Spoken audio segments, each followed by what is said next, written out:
Mereka berdua lalu bersembunyi di dalam gua Sur tadi selama 3 malam, yaitu malam Jumat, Sabtu, dan malam Ahad. Jika malam hari, Abdullah bin Abu Bakar selalu berada bersama Rasulullah dan ayahnya. Aisyah berkata, dia adalah seorang pemuda yang cerdas dan pandai. Dia meninggalkan keduanya pada akhir malam. Jadi menjelang malam itu berakhir, artinya sudah hampir fajar menyingsing ya, bukan hampir dini hari ya. Dan pagi harinya dia sudah masuk ke kota Mekah kan. Jadi orang-orang Mekah itu, orang-orang Quraisy itu tidak pernah tahu kalau Abdullah bin Abu Bakar itu pergi. Kayak gitu, karena dia nggak ngelihatnya.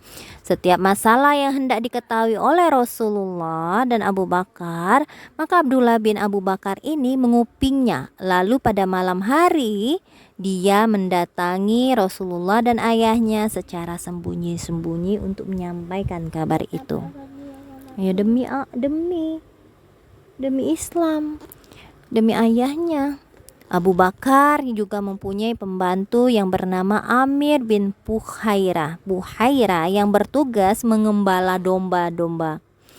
Pada petang hari, Amir bin Buhairah tadi sengaja mengembalakan domba di dekat gua Sur tadi, sehingga Abu Bakar dan Rasulullah bisa mengambil air susunya.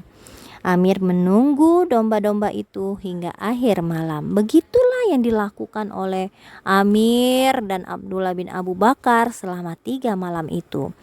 Kemudian Amir tadi menggiring dombanya untuk mengikuti langkah kakinya Abdullah bin Abu Bakar tadi setelah meninggalkan gua menuju Mekah, untuk menghilangkan jejak kakinya. Ini pinternya ya. Sementara orang-orang Quraisy itu seperti hilang akal ya. Setelah pagi hari kehilangan jejak Rasulullah, yang mereka lakukan adalah memukul Ali, lalu menyeret Ali ke dekat Ka'bah serta menahannya. Dia berharap Ali itu bisa memberikan keterangan tentang Rasulullah. Tak kalah tidak mampu mengorek sedikit pun dari Ali, maka orang kafir tadi pergi ke rumah Abu Bakar, dan di sana mereka bertemu dengan Asma binti Abu Bakar. Abdullah, Asma, Aisyah. Orang Quraisy bertanya, "Mana ayahmu?" "Demi Allah, aku tidak tahu di mana ayahku berada," jawabnya. Abu Jahal langsung mengangkat tangannya dan menampar pipi Asma hingga anting-antingnya terlepas. Lewat pertemuan singkat dan cepat, mereka memutuskan untuk menemukan segala cara agar Rasulullah dan Abu Bakar tadi ketemu.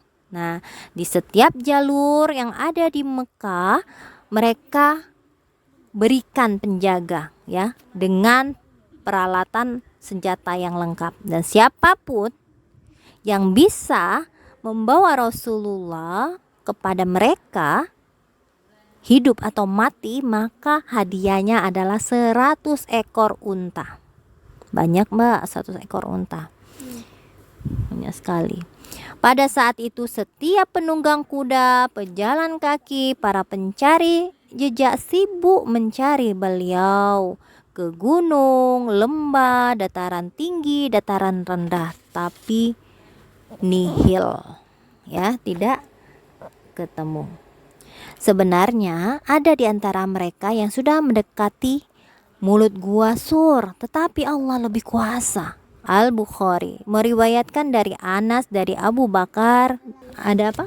Ada laba-laba yang buat sarang di mulut gua, sama ada merpati. Oke, kita buat sarang. Iya.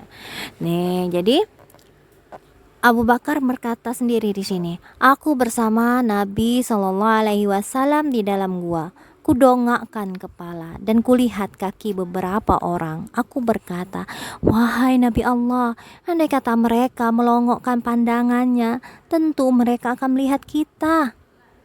Rasulullah menjawab, diamlah wahai Abu Bakar, 2 orang dan yang ketiga adalah Allah. Jadi maksudnya itu ada kita, ada orang kafir, yang ketiganya itu Allah. Tenanglah. Dalam suatu perkataan lain ada yang mengatakan seperti ini hadis ya. Apa perkiraanmu wahai Abu Bakar tentang 2 orang sedang yang ketiga adalah Allah?